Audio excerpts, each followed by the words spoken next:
well, I can tell you a lot of people were watching it on social media, if you want to call it that, so we can talk about trending topics and what South Africans are talking about. Obviously, that's the top trending topic. Right at the top is that, and South Africa's views generally on social media, on X and on Facebook, or what they think of the state of the nation. So you watched all of it, Leanne? As much as I could. I was actually sitting in a board meeting at the time, so I was sitting on my phone having a look at it. And then I remember, exactly, it's terrible. I was listening to 10 things at the same time, and then of course afterwards when I got home I had the transcript and I read it, and then I was listening to some of the responses and the opposition parties talking to it. But yeah, Sona 2024, I mean, it was a mix between obviously 30 years of democracy. The president had to find a balance between, you know, the bragging rights of what the ANC government has done and also not make it into a manifesto, which I think many people felt like it was. It was more of an electioneering campaign. And a lot of the reaction was like, you know, what world is the president living in? Because he was describing a South Africa that many people didn't kind of recognize. They didn't recognize. And that, unfortunately, was a glaring theme that I found in many of the things he was saying, but also many of the responses and what people are saying out there on social media. So I don't know what the reception's been like in general, but I did find that it was a little bit out of touch. Yeah, well, let's see what some of those responses will be to the question of the day. And Sona also started on time this time around. It did, the EFF not being there. So that, of course, is one of the reasons for a long time that it was disrupted in the beginning. But, you know, obviously new rules, new laws have been passed, but the entire party of the EFF, from obviously we know that the suspension of 6 of the members, including the EFF leader Julius Malema, was in effect, and that he couldn't be there, he wasn't allowed to be there, but then they decided that the entire EFF wouldn't be there. But so here's your trend. So obviously Sona 24, as you can see, they're all around that. Sona 2024, people are talking up, and the other big thing to come on your trend is Tinswalo.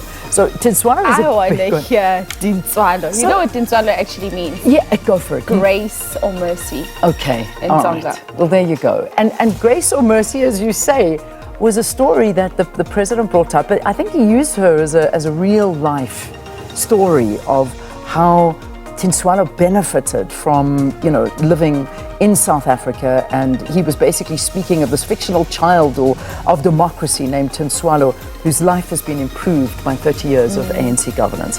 You know, we can't turn around and say nobody's life has improved. It's not right to say that. There are Tinswalos out there.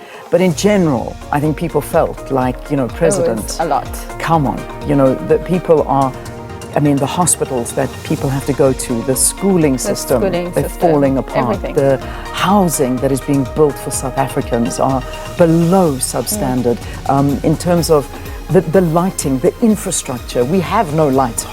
People couldn't watch it. Issues. It's a lot.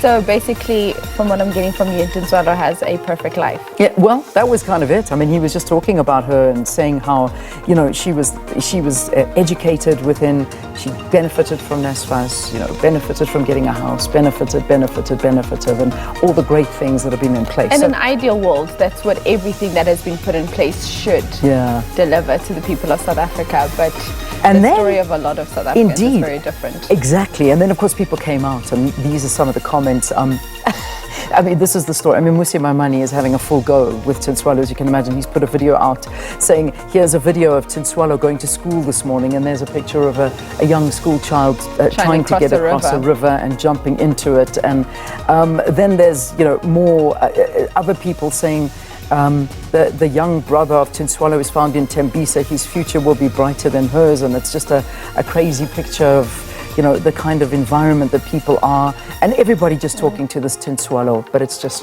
a very small ratio. If we get things right, we could have many Tinswalos.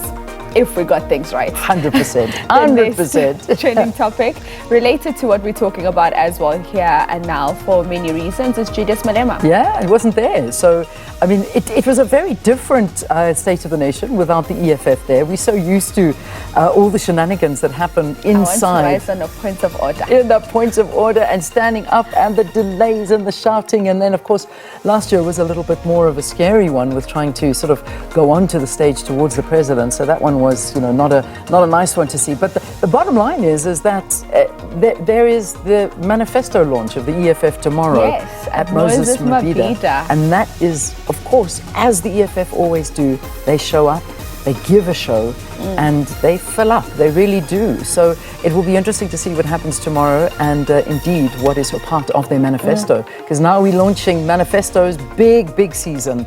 It's going to be a massive season as we build up to the elections with all the manifestos and all the promises that will be made to the people of South Africa. So I'm certainly looking forward to seeing how that will turn out. Indeed. Isn't it funny, though, that Malema would be one of the biggest trending topics, even though he wasn't at the State of the Nation address. So that's got to show you the impact that he has on South African psyche. And then finally, stage 4. This was Your my favorite. best. I mean, and this one really got to me because I was actually listening to a lot of the post interviews. Okay, so one of the post interviews was with the electricity minister. And the electricity minister was saying, you know, I mean, the president, he stood up and said that the end of load shedding is in sight. He said that. Those were his words. It's finally come to the point where the end of load shedding is in sight. This was during the speech. The lights at the end of the tunnel. Exactly. And then the electricity minister afterwards, in one of his reaction interviews and speaking about it, had said, you know, we've been really good. Things have been great. We haven't gone past stage 4.